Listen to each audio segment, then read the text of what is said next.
महात्मा गांधी ने नहीं, एक मुसलमान ने था अंग्रेजों भारत छोड़ो का नारा। जय हिंद का नारा देने वाला शख्स भी मुसलमान ही था। 1857 की क्रांति से लेकर असहयोग आंदोलन तक न जाने कितने ही आंदोलनों की शुरुआत मुसलमानों ने ही की थी। भारत की आजादी के बाद अंग्रेजों ने कहा था कि यदि मुसलमान न होते तो भारत आज भी उनका गुलाम होता। आजादी के महासंग्राम में हर धर्म, जाति और संप्रदाय के लोगों ने बढ़ चढ़कर हिस्सा लिया था, लेकिन आज के समय में मुसलमानों के योगदान के बारे में बहुत कम लोग जानते हैं। भारत की आजादी में मुसलमानों का योगदान बेहद ही महत्वपूर्ण रहा था, जिसके बारे में आज हम बात करने वाले हैं। ये वीडियो न सिर्फ मुसलमानों को बल्कि प्रत्येक हिंदुस्तानी को अवश्य देखनी चाहिए। सन 1857 की क्रांति से पहले ही अंग्रेजों के खिलाफ बगावत के सुर उठने लगे थे। औरंगजेब के शासनकाल तक अंग्रेज कभी भी भारत को अपना गुलाम नहीं बना पाए थे, लेकिन सन 1757 में बैटल ऑफ प्लासी के बाद हालात बदलने लगे थे। सबसे पहले मौलाना हुसैन अहमद मदनी ने फतवा जारी कर कहा था कि अंग्रेजों की गुलामी करना या उनकी सेना में शामिल होना हराम है। इसके बाद उन्हें कोर्ट में जज के सामने पेश किया गया और उन्होंने कोर्ट में जज के सामने भी अपना फतवा दोहराया और कहा कि मैं जिंदगी भर ऐसे ही फतवे देते रहूंगा। ये बात सुनकर जज को गुस्सा आ गया और उन्हें फांसी की सजा सुना दी गई। सन 1772 में शाह अब्दुल अजीज ने फतवा जारी कर हिंदुस्तानियों के दिलों में क्रांति की लौ जलाई। उन्होंने कहा था कि हमें भारत से अंग्रेजों को भगाना होगा और देश को आजाद कराना होगा। इसके बाद मैसूर के सुल्तान हैदर अली और उनके बेटे टीपू सुल्तान ने अंग्रेजों की बनाई ईस्ट इंडिया कंपनी के खिलाफ बगावत की और अंग्रेजों को युद्ध के लिए खुली चुनौती दी। टीपू सुल्तान को आज भी शेरे मैसूर के नाम से जाना जाता है। वो अपने आखिरी दम तक अंग्रेजों के खिलाफ लड़ते रहे और जंग में शहीद हो गए। विश्व में सबसे पहला रॉकेट भी टीपू सुल्तान के द्वारा ही बनाया गया था। सन 1857 की क्रांति में भी मुसलमानों ने बढ़ चढ़कर हिस्सा लिया था। इस क्रांति का जब भी जिक्र होता है तो अक्सर केवल मंगल पांडे का ही नाम लोगों की जुबान पर रहता है, लेकिन पीर अली खान ने और बख्त खान जैसे कई मुसलमान योद्धा भी इस क्रांति का हिस्सा बने थे। पीर अली खान ने 50 बंदूकों का जुगाड़ किया और अंग्रेजों के खिलाफ बगावत कर दी। उनके विद्रोह के कारण अंग्रेजों ने उन्हें जेल में बंद कर दिया था और बदसलूकी की। पीर अली खान के कई साथियों को अंग्रेजों ने फांसी की सजा सुना दी थी, लेकिन कुछ समय बाद वो बाहर निकले और करीब 200 क्रांतिकारियों को उन्होंने अपने साथ फिर इकट्ठा किया। बिहार के गुलजार बाग में अंग्रेजों पर हमला कर दिया। इस दौरान अंग्रेजों का एक कमांडर मारा भी गया था, लेकिन अंत में वो भी अंग्रेजी हमले का शिकार हो गए और उन्हें भी फांसी की सजा सुना दी गई। इसके अलावा सैयद अलाउद्दीन हैदर ने भी 300 लोगों की एक रेजिमेंट बनाई और अंग्रेजों का सामना किया। वहीं तुर्रेबाज खान एक ऐसे मुसलमान थे जिन्हें काला पानी की सजा के दौरान गोली मार दी गई थी। उनकी मौत के बाद उन्हें हैदराबाद लाया गया और फिर से फांसी पर लटकाया गया। तो अंग्रेजों मुसलमानों का कितना खौफ था, ये इस बात से साफ जाहिर हो रहा है। इसी महान क्रांति के दौरान मौलवी अहमदुल्ला शाह ने जब अंग्रेजों का पुरजोर विरोध किया, डर के मारे अंग्रेजों ने मौलवी महमूदुल्लाह शाह पर 50,000 रुपए का इनाम घोषित कर दिया, जो उस समय के हिसाब से बहुत बड़ी रकम थी। एक राजा ने पैसों के लालच में आकर अंग्रेजों से मुखबरी कर दी और अहमदुल्लाह शाह को अंग्रेजों ने फांसी पर लटका दिया। सन 1919 में शौकत अली और मोहम्मद अली ने खिलाफत मूवमेंट की शुरुआत की थी। इस आंदोलन में अनेकों मुस्लिम नेताओं ने उनका साथ दिया। इसी दौरान मोहम्मद अली जौहर और मौलाना अबुल कलाम आजाद ने ही सबसे पहले अंग्रेजों के सामान का बहिष्कार करने की रणनीति बनाई थी और बाद में इसी बहिष्कार को महात्मा गांधी ने असहयोग आंदोलन का रूप दे दिया। हाजी सिद्दीकी एक महान शुगर व्यापारी थे जिन्होंने सहयोग आंदोलन के दौरान अपनी शुगर की मिलों को पूरी तरह से बंद कर दिया था। उनकी मिल इतनी बड़ी थी कि इंग्लैंड में सबसे अधिक उनकी मिल की चीनी का ही इस्तेमाल किया जाता था। भगत सिंह को जब फांसी की सजा सुनाई गई थी तो उनका केस लड़ने वाले बैरिस्टर आसिफ अली एक मुसलमान ही थे।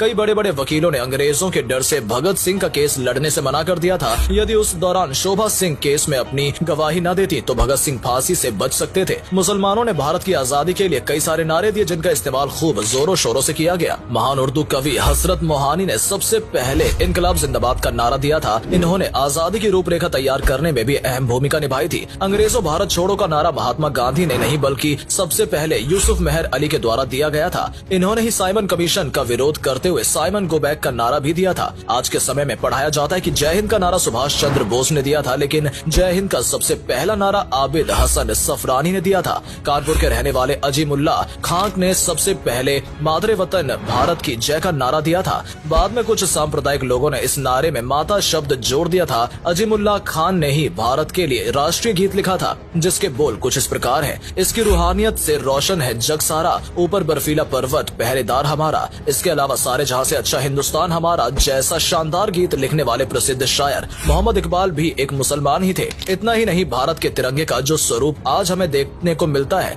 उसे हैदराबाद की मुस्लिम महिला सुरैया तैयब जी ने के द्वारा तैयार किया गया था। इन्होंने पिंगली वेंकैया द्वारा डिजाइन किए गए शुरुआती तिरंगे में बदलाव कर चरखे की जगह बीच बीच में अशोक चक्र बनाया था। सैयद शहनवाज अहमद कादरी की किताब लहू बोलता है में विस्तार से वर्णन किया गया है कि भारत की आजादी में मुसलमानों का कितना बड़ा योगदान रहा है। अंग्रेजों ने भारत के क्रांतिकारियों को सबक सिखाने के लिए काला पानी की जेल का निर्माण कराया था। इस जेल में सजा पाने वाले सबसे ज्यादा कैदी मुसलमान ही थे। बहुत से अन्य धर्म के लोगों ने इस सजा से बचने के लिए अंग्रेजी अधिकारियों को माफीनामे लिखे, उनकी गुलामी स्वीकार की और यहाँ तक की मुखबरी भी की, लेकिन मुसलमानों ने कभी भी अंग्रेजों के साथ सौदा नहीं किया। सन 1919 में रॉवलेट एक्ट के विरोध में जब जलियांवाला बाग में लोग इकट्ठा हुए थे और जनरल डायर ने वहां आकर अंधाधुंध फायरिंग शुरू कर दी थी, तो उसमें भी सैकड़ों की संख्या में मुसलमान शहीद हो गए थे। भारत की आजादी की लड़ाई में इंडियन नेशनल कांग्रेस सबसे बड़ी पार्टी के रूप में उभर कर सामने आई थी। इस पार्टी में 9 बार मुसलमान अध्यक्ष बने थे। साथ ही मुस्लिम लीग ने भी अंग्रेजों को खदेड़ने में अहम भूमिका निभाई थी। सन 1857 में उत्तर प्रदेश में दारुल उलूम देवबंद की स्थापना की गई थी।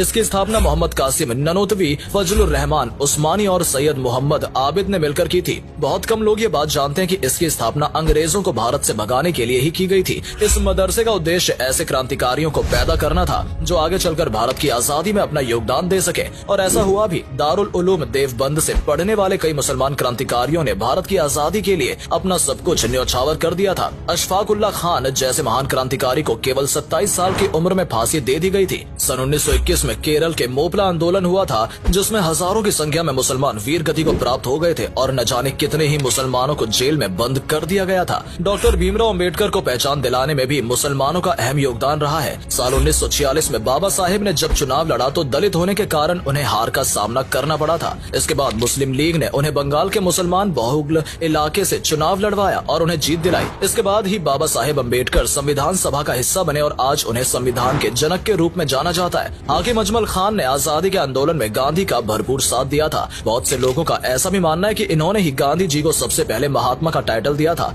आपको जानकर हैरानी होगी कि इस्लाम धर्म से प्रभावित होकर महात्मा गांधी के बेटे हरिलाल गांधी ने अपना धर्म बदलकर इस्लाम धर्म कबूल कर लिया था और अपना नाम भी अब्दुल्ला रख लिया था। दोस्तों, इसके अलावा भी न जाने कितने ही मुसलमानों ने भारत को आजाद कराने में अपना अमूल्य योगदान दिया है। जब जब जरूरत पड़ी है, मस्जिदों को किले की तरह इस्तेमाल किया गया है। मस्जिदों में रहते हुए ही बहुत से लोगों ने आजादी की जंग लड़ी। आज भारत जिस मुकाम पर खड़ा है, उसमें मुसलमानों का अहम योगदान रहा है। उम्मीद करते हैं कि आप भी मुसलमानों के अमूल्य योगदान के बारे में समझ गए होंगे। अगर आपको ये वीडियो अच्छी लगी हो और इससे कुछ नया सीखने को मिला हो तो इसे लाइक करें और अधिक से अधिक शेयर करें। आज के लिए इतना ही दोस्तों, आपसे फिर मिलेंगे एक नई वीडियो के साथ। तब तक के लिए धन्यवाद।